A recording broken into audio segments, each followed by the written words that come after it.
후반기 사역을 앞두고 하나님의 뜻이 이루어지는 부흥이라는 주제로 한 주간 특별 새벽 기도회를 계속해서 하고 있는데요. 이번 특별 새벽 기도회를 통하여 하늘샘 교회 성도들 모두 주님이 베푸시는 기도의 응답을 받으시는 그러한 은혜가 여러분 가운데 넘쳐나기를 소망합니다. 할렐루야, 아멘.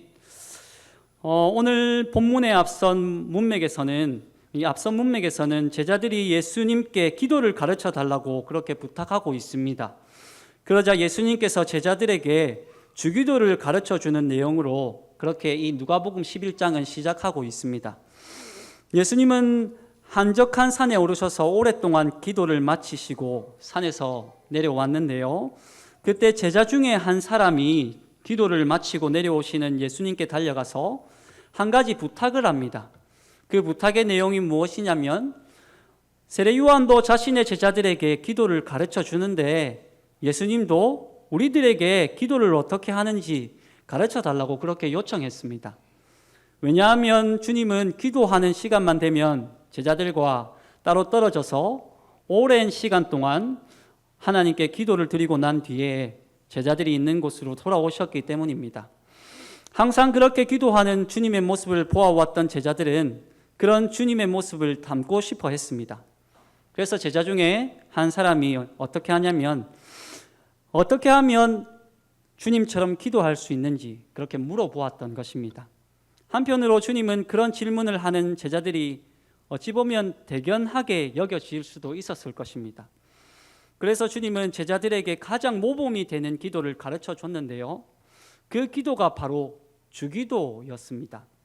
주님께서 제자들에게 가르쳐 주신 주기도의 핵심 내용이 무엇이었냐면 우리의 필요보다 하나님 나라를 먼저 생각하고 간구해야 한다는 것을 제자들에게 가장 먼저 가르쳐 주었습니다.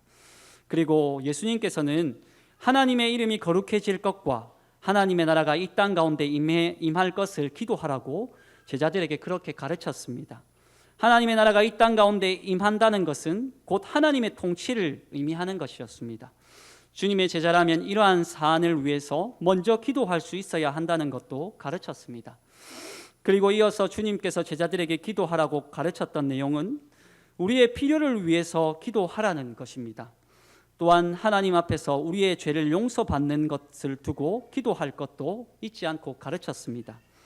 그렇다면 우리가 구체적으로 어떻게 기도해야 하는지 주님께서 어떻게 가르쳤는지 살펴보도록 하겠습니다. 첫째로 답이 없어도 기도해야 합니다. 우리가 합리적으로 이해되는 상황만 가지고 기도하는 것이 아니라 답이 없는 답답한 상황 속에서도 우리는 기도할 수 있어야 합니다.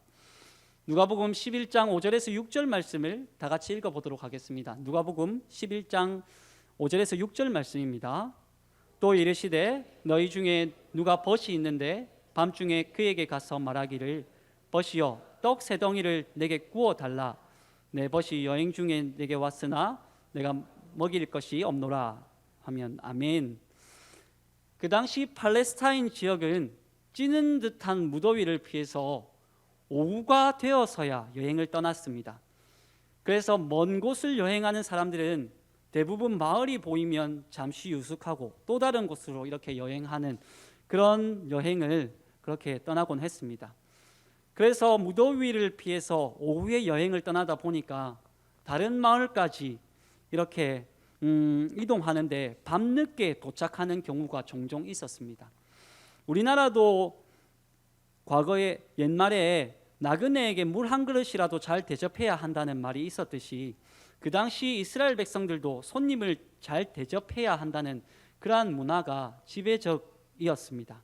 그래서 멀리서 찾아온 손님은 한 개인의 손님이었을 뿐만 아니라 그 손님을 어떻게 대접하는가에 따라서 그 마을 공동체에 위신이 달린 그런 문제였습니다. 그렇기 때문에 마을을 찾아온 손님은 그 지역 공동체 전체가 책임져야 할 그런 손님으로 여기기도 했던 것입니다.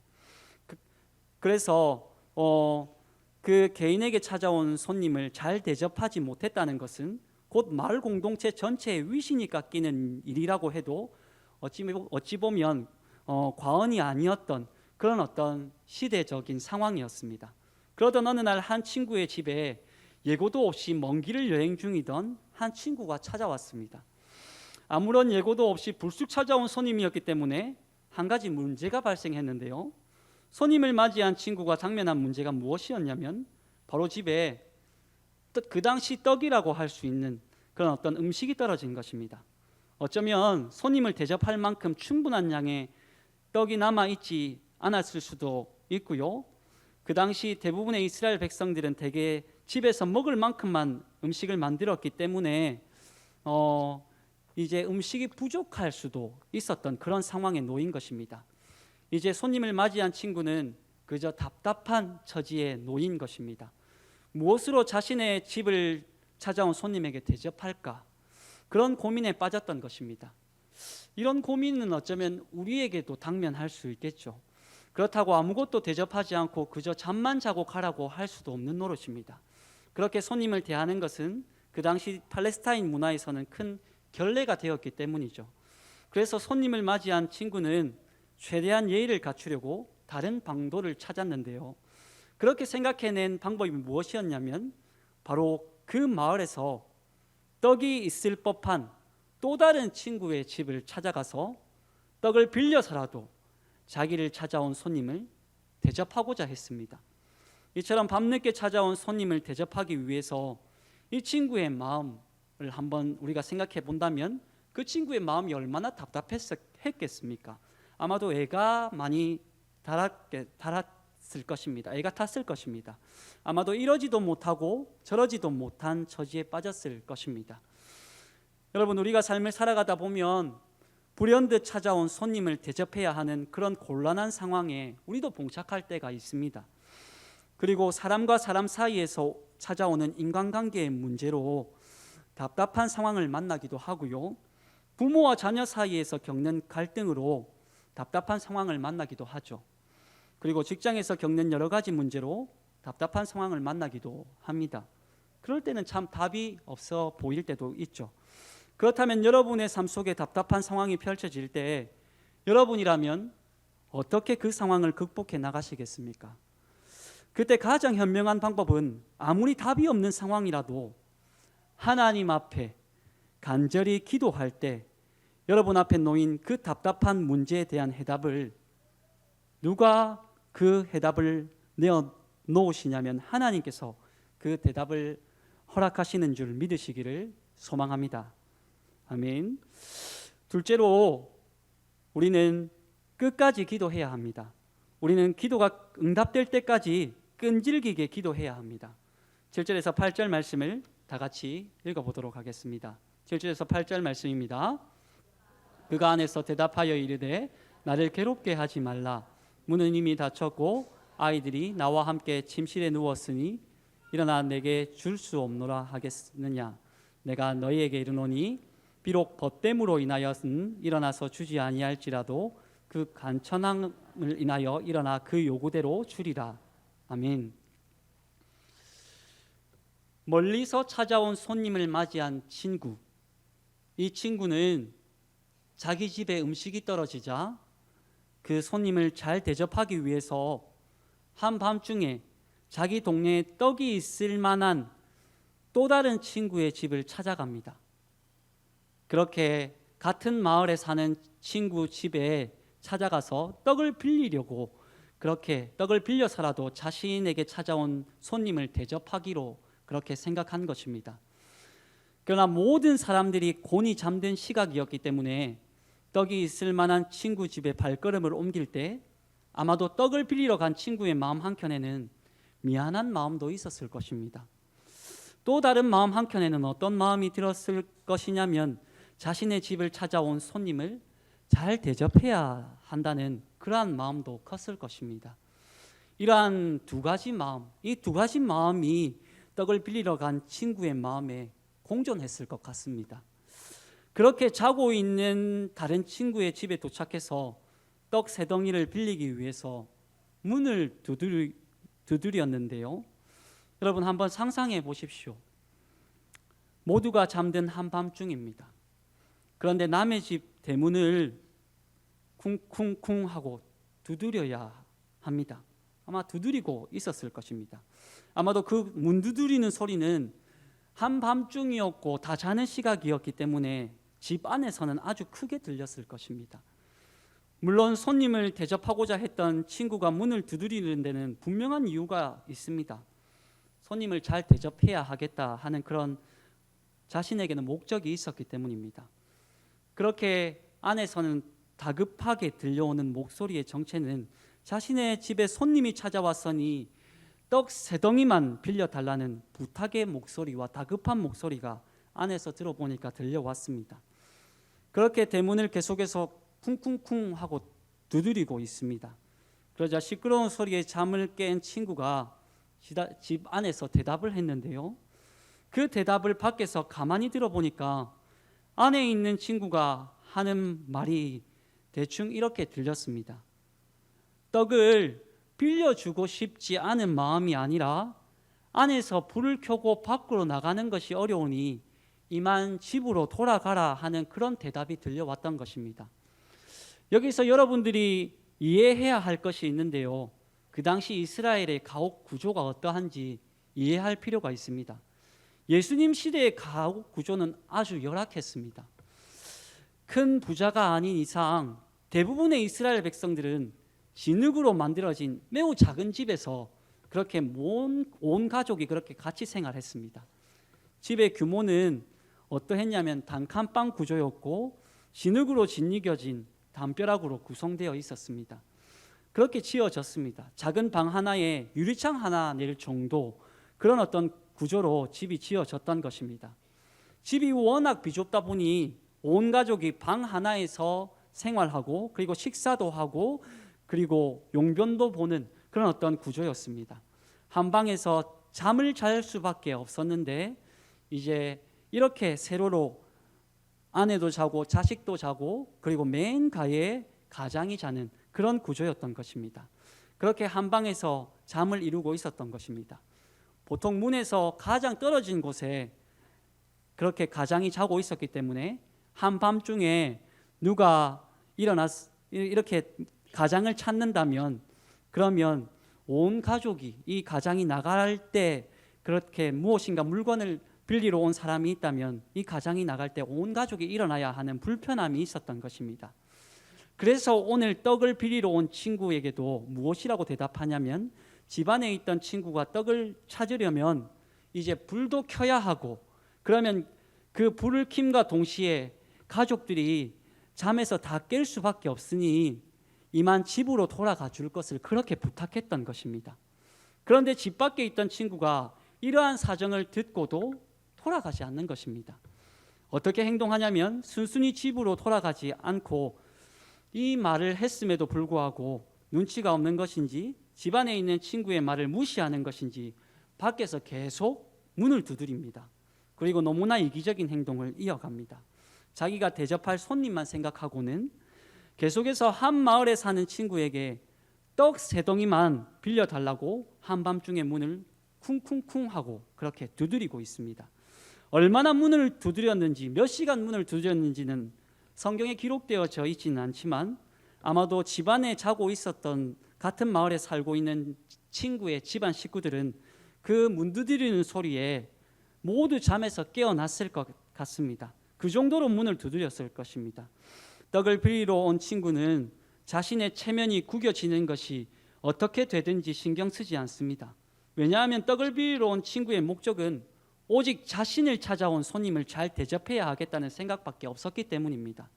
그래서 끝까지 같은 마을에 사는 친구의 집 대문이 열릴 때까지 문을 두드렸던 것입니다.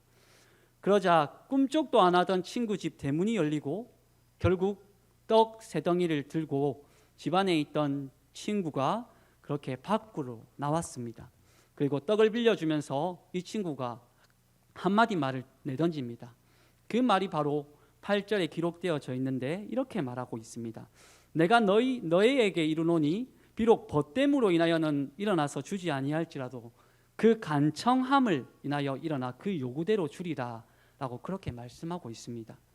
집안에 있던 친구가 집 밖에 있던 친구에게 떡 3덩이를 가지고 나올 수밖에 없었던 이유가 무엇이었냐면 그 친구와의 관계 때문에, 우정 때문에 떡을 빌려준 것이 아니라고 밝히고 있습니다. 그렇다면 집안에 있던 친구가 떡을 빌려준 이유가 무엇입니까?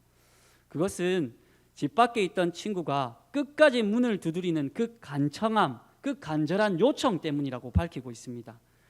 이 말의 구체적인 의미가 무엇이냐면, 그 당시 팔레스타인 문화 중에는 손님을 잘 대접해야 하는 그러한 문화가 만연해 있었습니다.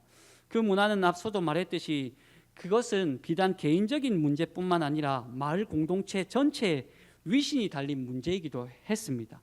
만약에 마을을 찾아온 손님이 밤중에 대접을 잘 받지 못했다는 사실이 다음날 마을에 알려진다면, 그 손님을 잘 대접해 보려고 노력했던 그 친구에게 책임을 묻겠습니까? 아니면 마을 사람들이 한밤중에 떡을 빌리러 온 친구를 문전박대한 친구에게 그 책임을 묻겠습니까? 아마도 떡을 빌리러 온 친구를 문전박대한 그 친구에게 책임을 물을 것이 뻔했을 것입니다. 그래서 끝까지 문을 두드리는 친구에게 떡을 가지고 나온 친구가 하는 말이 무엇이었냐면, 너의 간청하는 그 간구를 듣고 한밤중에 떡을 빌려준다고 그렇게 말했던 것입니다. 이처럼 세상 사람도 끈질긴 친구의, 그 끝까지 간청하는 그 친구의 소원을 들어주는데, 하물며 우리 주님은 어떻겠습니까?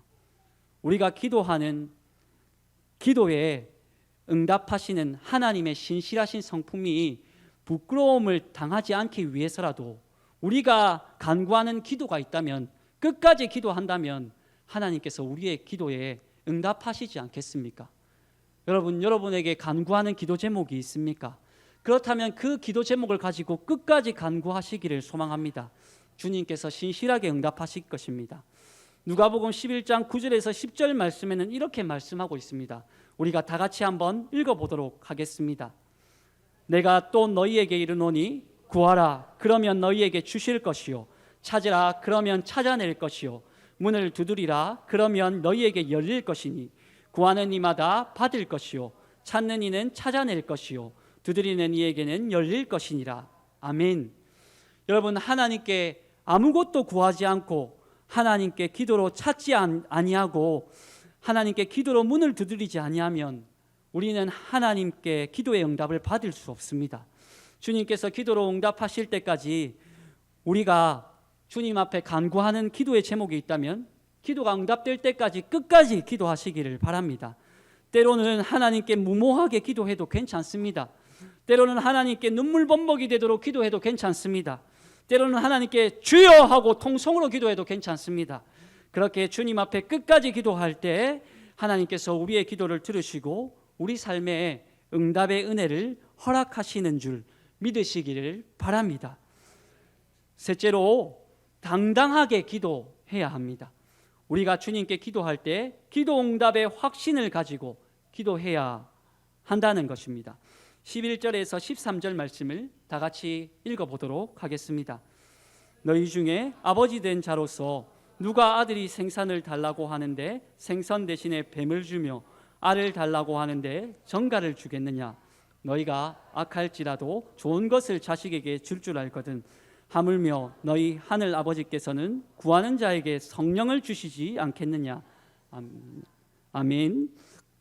하나님과 우리의 관계는 단순한 친구 관계가 아닙니다. 하나님께서 우리를 자녀 삼아 주신 그러한 관계입니다. 예수님은 하늘에 계신 우리 아버지여라고 제자들에게 기도를 가르쳐 주실 때 가장 먼저 가르쳐 주신 것이 주기도에서 그렇게 멀리 계신 하나님이 아니라 아버지 되신 하나님에 대해서 가르쳐 주시고 계십니다. 그래서 하나님을 아버지로 그렇게 부를 수 있도록 허락하셨습니다. 그렇다면 하나님께서는 자녀된 우리가 기도할 때 어떤 것을 주시기를 원하십니까? 흔히 자녀를 둔 대부분의 아버지들은 자녀들에게 가장 좋은 것을 주길 원하는 마음이 있습니다. 어떤 아버지가 아들이 생선을 먹고 싶다고 하는데 뱀을 사다 주겠습니까? 어떤 아버지가 자녀가 고기가 먹고 싶다고 하는데 독이든 버섯을 먹어보라고 장난치는 아버지가 어디 있겠습니까? 이 세상에서 아무리 악한 사람이라도 자녀가 가지고 싶은 것이 있다고 하면 그 자녀를 둔 아버지라면 자신의 자녀에게 가장 좋은 것을 사주고 싶은 마음이 가득할 것입니다. 그러한 마음은 이 세상 모든 아버지의 마음일 것입니다. 자녀를 둔 모든 아버지의 마음일 것입니다. 이러한 마음은 하나님 아버지도 마찬가지입니다. 자녀된 우리에게 가장 좋은 것을 베풀어 주시길 원하신다는 것입니다. 그렇다면 주님께서 우리에게 베풀어 주신 가장 귀한 것은 무엇입니까? 그것은 바로 독생자 예수 그리스도를 우리에게 주셨다는 사실입니다. 누구든지 예수 그리스도를 믿으면 하나님의 자녀가 되고 하나님의 자녀된 백성들에게 예수 그리스도의 이름으로 기도하면 구하는 자에게 주님께서 무엇을 주시기를 원하시냐면 최고의 선물을 허락하시기를 원하십니다. 주시기를 원하신다는 것입니다. 그것이 무엇이냐면 바로 성령 하나님입니다. 따라서 오늘 이 시간 우리는 주님의 자녀로서 최고의 선물 대신 성령 하나님을 허락하여 달라고 당당하게 기도해야 합니다. 왜냐하면 우리는 하나님의 자녀이기 때문입니다. 여러분께서 주님의 자녀라고 확신하신다면 오늘 이 시간 당당하게 기도하십시오. 우리의 아버지 되시는 하나님께서는 자녀들에게 최고의 것을 허락하실 것입니다. 그리고 하나님께 최고의 선물 되는 성령 하나님을 오늘 이 밤, 오늘 이 시간 우리에게 허락하신다는 것을 기억하시고 주님께 간구하시기를 소망합니다. 그리고 주님께 부르짖으십시오. 그리하면 하나님께서 여러분의 간구를 들으시고 하나님께서 여러분의 기도에 응답하실 줄 믿습니다. 끝으로 이제 가을 특별 새벽 기도의 반환점을 돌았는데요. 여러분들이 새벽마다 드리는 기도를 통해서 하나님의 뜻이 이루어지는 부흥을 여러분이 드리는 기도를 통해서 경험하시고 만나시는 은혜가 여러분의 삶 가운데 넘쳐나기를 소망합니다. 그러한 기도를 통해서 성령 하나님의 충만하신 은혜를 누리시고 그리고 하나님을 만나시는 놀라운 은혜를 여러분의 삶 속에서 경험하시는 모든 하늘샘교회 성도님들 다 되시기를 간절히 바랍니다. 이 시간 찬양하고